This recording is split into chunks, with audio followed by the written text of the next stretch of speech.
लंबे बालों वाली बहू। अंजलि ने बचपन से कभी बाल नहीं कटवाए होते, जिस वजह से उसके बाल उसकी हाइट से भी लंबे होते हैं। एक दोपहर उसकी मम्मी अंजलि के बाल बांध रही होती है। सुन, लंबे बाल देखने में तो सबको अच्छे लगते हैं, लेकिन जब इनका ख्याल रखने की बात आती है ना, तो कोई तेरे बालों पर मेहनत नहीं करेगा। कुछ समय बाद ससुराल जाएगी, इसलिए क्यों नहीं इन्हें थोड़ा कटवा ले। कैसी बात कर रही हो मम्मी? आप मेरे साथ मेरे बालों पर मेहनत तो करती ही हो, और चाहे कुछ भी हो जाए, अब मैं अपने बाल नहीं कटवा सकती। और आपको वजह तो पता ही है। अपनी बेटी को इतना खुश देखकर उसकी मम्मी आगे कुछ नहीं बोलती। इसके कुछ महीनों बाद ही अंजलि की उत्कर्ष के साथ शादी हो जाती है। तुम्हारे बाल बहुत अच्छे हैं, मेहनत साफ दिखती है। मतलब तुम भी इन पर मेहनत करने के लिए तैयार हो? अरे मुझे क्या मेहनत करनी होगी, चलो जो भी हो बता देना, गुलाम हाजिर हो जाएगा मैडम। पति की बात सुन अंजलि हंस पड़ती है। दिन बीतने लगते हैं, सब कुछ अच्छा चल रहा होता है, लेकिन सिर्फ उसी दिन तक जब तक सिर धोने की बारी नहीं आती। और वो दिन आते ही अंजलि उत्कर्ष के पास जाती है। सुनिए ना, मैं अकेले हेयर वॉश नहीं कर सकती, प्लीज हेल्प कर दो। अरे यार, आज तो बहुत इम्पोर्टेंट मीटिंग है, जल्दी ऑफिस पहुंचना है, कल कर लेना, पक्का मदद कर दूंगा। सॉरी यार। उत्कर्ष वहाँ से चला जाता है, जिसके बाद अंजलि शैम्पू की बोतल लिए सास के पास जाकर उनसे मदद मांगती है। जहाँ अंजलि की बात सुन सास जोर जोर से हंसने लगती है। बावली हो गई है क्या? तेरे बाल धोऊंगी, जब अकेले संभाले नहीं जाते तो इतने लंबे बाल किए ही क्यों? ये कहकर सास भी वहाँ से चली जाती है। अंजलि मन ही मन सोचती है, मम्मी सही बोलती थी, तारीफ सब करेंगे, पर थोड़ी भी मेहनत कोई नहीं करेगा। अब अंजलि खुद ही हेयर वॉश करने बाथरूम में चली जाती है। इस बात को 3 घंटे बीत जाते हैं, लेकिन अंजलि बाथरूम से बाहर नहीं निकलती।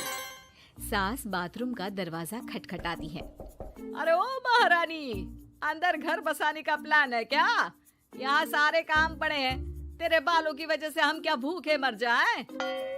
सास की आवाज सुन अंजलि अगले ही पल बाहर निकल आती है, लेकिन सही तरीके से सिर नहीं धुलने पर उसके आधे बालों में शैम्पू और बाकी बालों से पानी बह रहा होता है। हाय नास पीटी, इतने घंटे लगा दिए फिर भी इन्हें ठीक से धो कर नहीं आई। अब क्या सारे घर में पानी पानी करती घूमेगी? अरे कहीं मुझे ही ना गिरा दियो।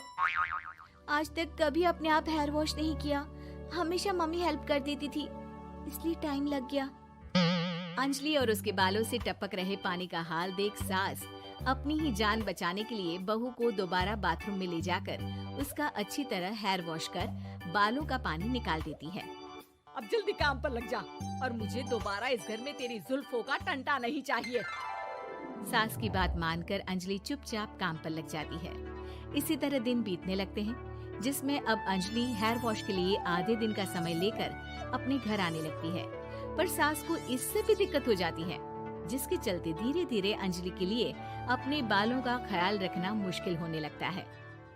न तेल लग रहा है, न समय से हेयर वॉश हो रहा है, और बालों में कंघा घुमाए तो हफ्ते बीत जाते हैं। मुझसे अपने बालों की ऐसी दुर्गति देखी नहीं जा रही। इसी तरह दिन और दिनों के साथ महीने बीत जाते हैं, जिसमें अच्छे से ख्याल नहीं रखने की वजह से अब बाल रफ उलझे हुए होने के साथ साथ हेयर फॉल भी शुरू हो जाता है। अब क्या हमें अपने बालों में उलझा कर कूड़े में फेंकने का इरादा है? जहाँ देखो वहीं मैडम के बाल गिरे हुए मिलते हैं। अरे कटवा क्यों नहीं देती इन नासपीटों को? तभी उत्कर्ष वहाँ आ जाता है। अरे कैसी बात कर रही हो माँ, आपके बोले बिना वो सब कुछ कर देती है, और बदले में जब सिर्फ अपने बालों के लिए जरा सी मदद चाहती है तो आप उसे ऐसी बातें सुनाती हो। उत्कर्ष अंजलि को लेकर घर से बाहर निकल जाता है, और वो दोनों अंजलि के घर पहुँच जाते हैं। मुझे माफ करना, मैंने वादा किया था लेकिन पूरा नहीं कर पाया। अब तुम जैसा कहोगी मैं वैसा ही करूँगा।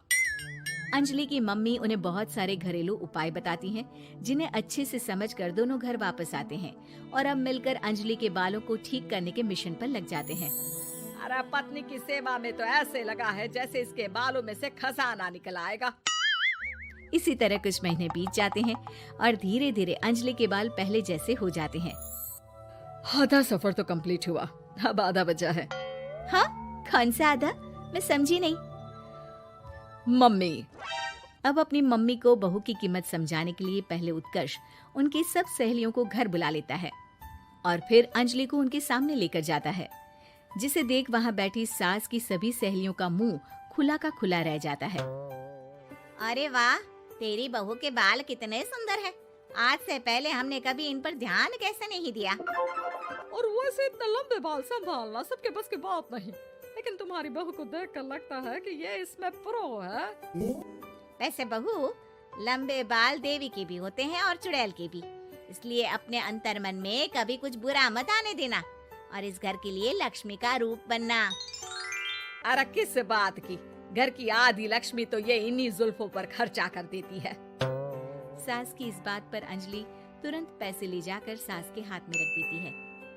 अब मुझे सबके सामने नीचा दिखाने के लिए पैसे दे रही है क्या? नहीं मम्मी जी, पैसे आपको इसलिए दिए हैं क्योंकि ये उन्हीं बालों की कमाई है जिन्हें आप रात दिन कोसती रहती हैं। अगर आप वो सब नहीं करती तो मेरे बाल खराब नहीं होते और ना ही मैं ये पैसे कमा पाती। है? क्या मतलब है? कहना क्या चाहती हो? मैं शादी के पहले से ही एक हेयर केयर यूट्यूब चलाती हूँ, जहाँ शादी के बाद और बालों के हाल की वजह से मैं इनएक्टिव हो गई थी। पर उस दिन जब उत्कर्ष और मैं मम्मी के पास उपाय पूछने गए तो आइडिया आया कि अपनी हेयर प्रॉब्लम्स ओवरकम करने के साथ साथ इस प्रोसेस की वीडियो बनाकर उसे भी यूट्यूब पर डाल दूँ तो। और अंजलि की इस आइडिया से वीडियो हिट हो गई, चैनल के सब्सक्राइबर भी बढ़े, साथ में व्यूज और पैसे भी मिले, जो इसने आपको देने के लिए सोचा। बहू की बातें सुन सास को अपने बर्ताव पर पछतावा होता है और अब सास, बहू और पति सब मिलकर हेयर केयर और यूट्यूब चैनल पर काम करने लगते हैं।